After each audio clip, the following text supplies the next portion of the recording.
We read from the first verse.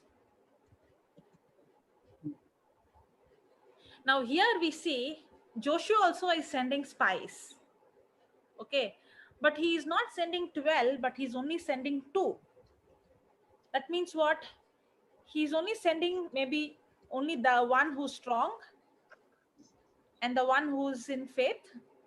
Yes. He's not just sending everyone. He's not just choosing all the leaders and sending. He's very, because we have to be very, very careful. We don't want majority. We want the one who's in faith. And Joshua, the son of Nun, sent out of Shittim 2 men to spy secretly. This time, this is after 40 years. Okay. But by now, they should have been in the promised land.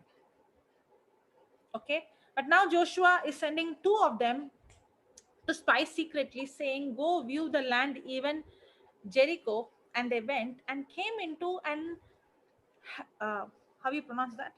Alex. Harlot's house, a prostitute harlot's house named Rehab, and lodged there. And it was told the king of Jericho, saying, "Behold, there came men in hither tonight of the children of Israel to search out the country." And the king of Jericho sent unto Rahab, saying, "Bring forth the man that come to thee, which are entered into,"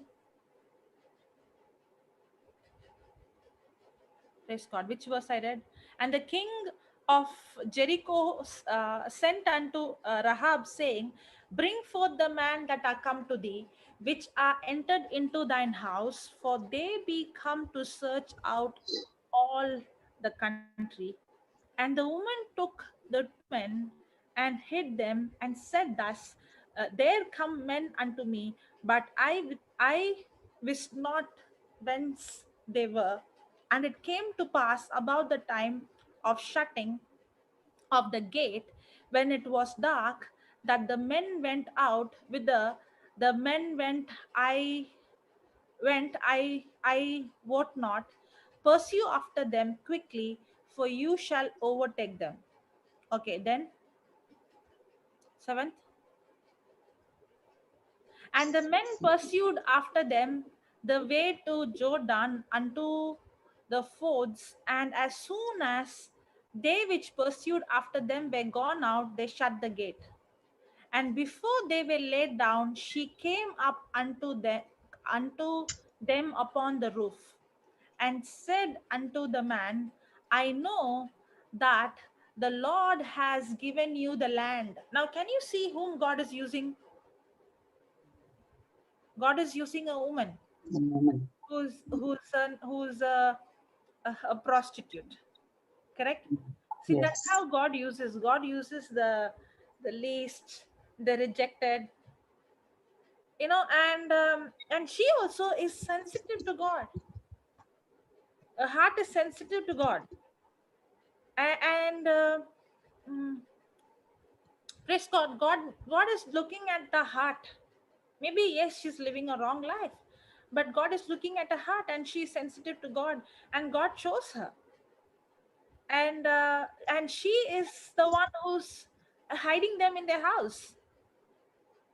Okay, now see the words that she's speaking to the 2 spies. Okay, for we have heard how, sorry, the 9th verse. And she said unto the men, "I know that the Lord has given you the land."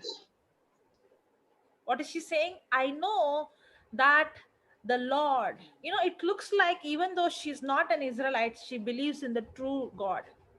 In many, many scriptures, I have noticed that many non-Israelites believe in the real God. They accepted the God of Israelite is the true God. Not only here, in many places I have seen many of them have accepted the God of Israelites as the real God.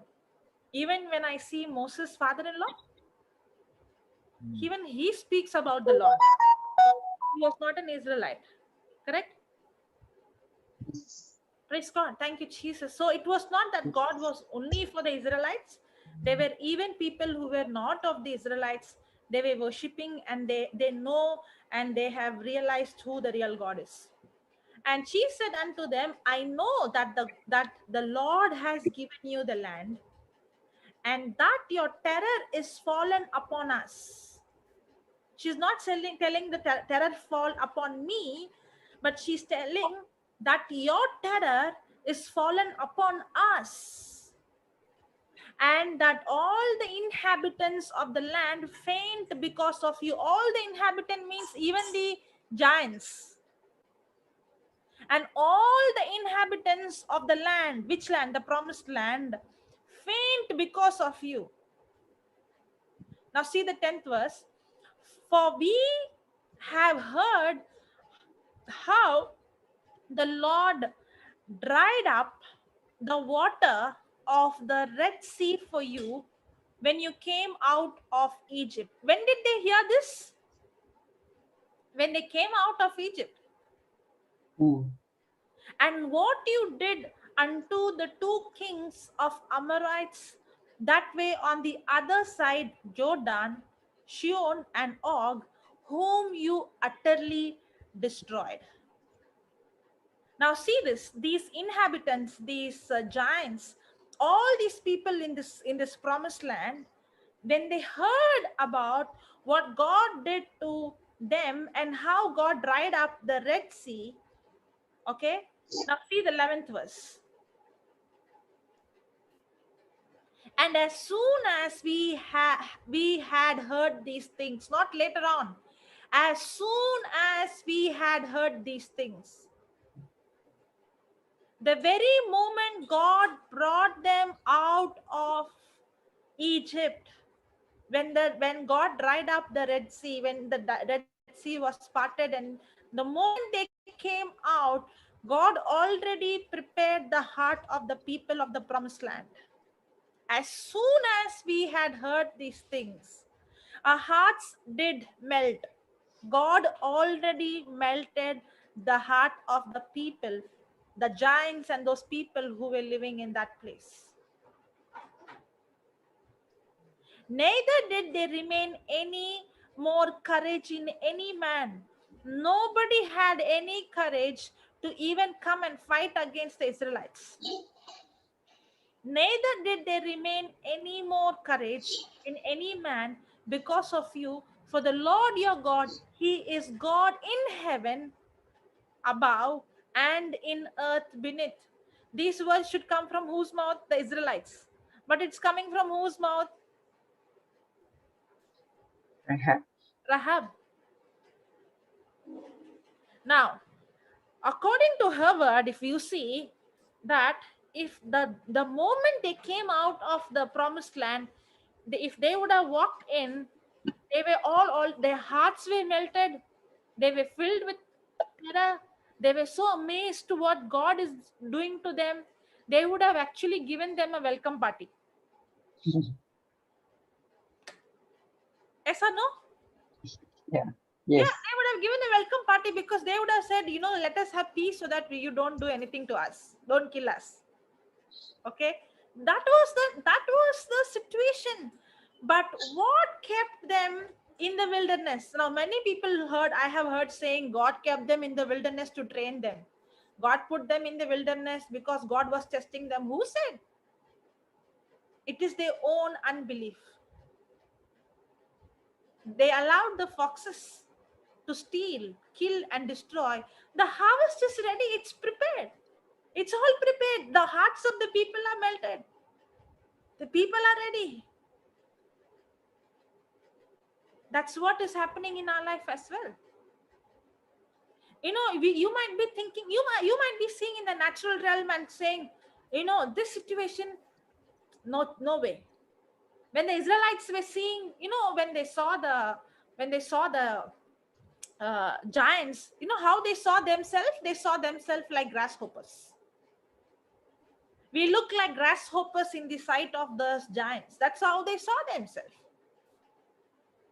That was what is that? That is the fox. That is the lie. They were seeing themselves, they were see their imagination is they're seeing themselves as as grasshoppers. But whereas the people, the inhabitants in the promised lands are seeing these people as people of God. Your God is the God of above heaven, and your God is the God beneath the earth, and they're seeing them with terror. That's what happens. The devil knows who we have. But the problem is we see ourselves how? With our five senses.